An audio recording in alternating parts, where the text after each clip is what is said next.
performing arts organizations agreed to move to Lincoln Center, they were asking their audiences to come to what was then a very different and sometimes dangerous Upper West Side of Manhattan. Reynold Levy is Lincoln Center's president today. When Lincoln Center was built, crime was an issue in New York City. And so it was built as a kind of moat, protected from the city. The films not only educated New Yorkers about the need for Lincoln Center, they also addressed the protests and criticism the founders faced for moving residents of the old neighborhood to new homes. The plan to clear out the area was masterminded by Robert Moses, the politically powerful city official behind many of New York's biggest public projects. Moses knew how to build support for what was called urban renewal. When Robert Moses declared this as being an example of urban blight, I don't think that there was a lot of disagreement. There was, of course, the issue of relocation, but there was a sense that this was indeed a blighted area. There were a lot of people who protested against the removal of an entire neighborhood to make way for Lincoln Center. It's clear that the old neighborhood didn't stand much of a chance. The power was on the other side in those days, so the objections were minor, and in the end, the project just went through. Similarly, a few years later, the World Trade Center. The upkeep is enormous. And over the years, it wasn't just a matter of making repairs to the aging buildings. In the 1950s, the idea was to bring people to an island of art and culture, an island removed from the streets. But as the decades went by and the city changed, its managers worried that Lincoln Center seemed not removed, but remote.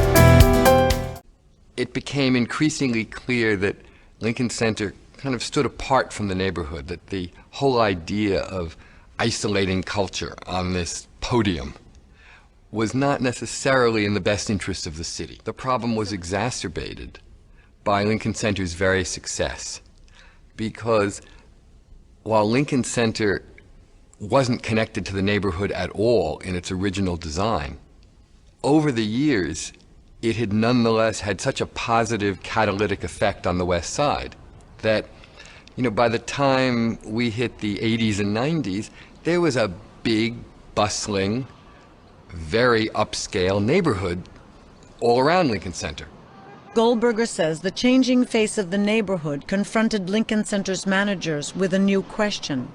And the question really was how to make this place more inviting, more connected, more successful, less a kind of travertine mausoleum to culture, and more a part of the ongoing functioning city.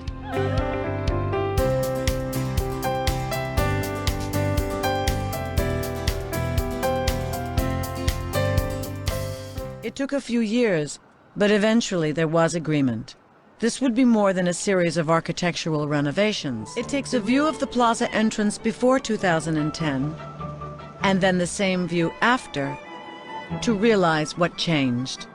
We made the proper monumental entrance that Lincoln Center deserved, because it was really a kind of brutally greedy, bad entrance that you crossed 11 lanes of traffic and then small sidewalk and then a couple of steps onto 2 more lanes of drop-off traffic and so forth. We extended the stair and made it truly in the spirit of this monumental architecture, but at the same time, we softened it, we undermined it, so it's a very thin bridge, and the electronic risers dematerialize the monumental gesture.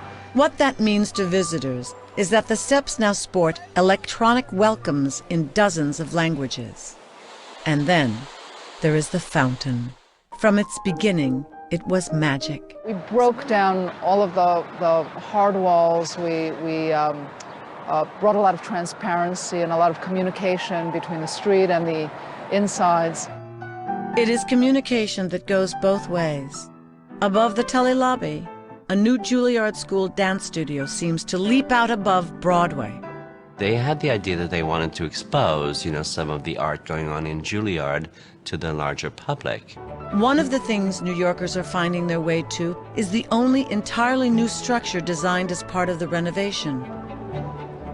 Tasked with building two things in one space, the architects came up with a building that is both a restaurant and a public green space.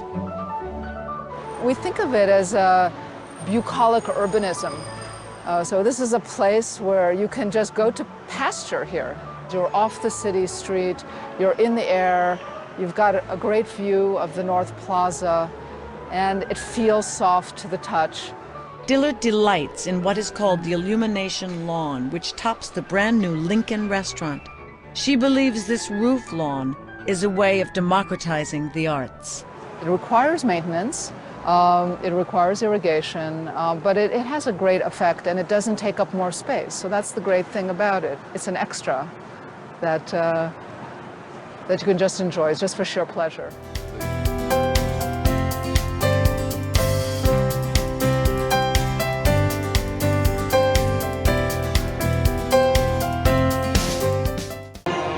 From the most famous operas to student recitals, from $10 tickets to opening night galas that cost thousands, there is something for everyone.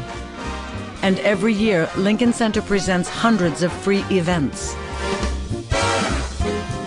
The one thing that I think everyone agreed on from the beginning was that Lincoln Center needed to be more open to the public, more user-friendly, more welcoming to New Yorkers as a terrific public space, not just as a performance space.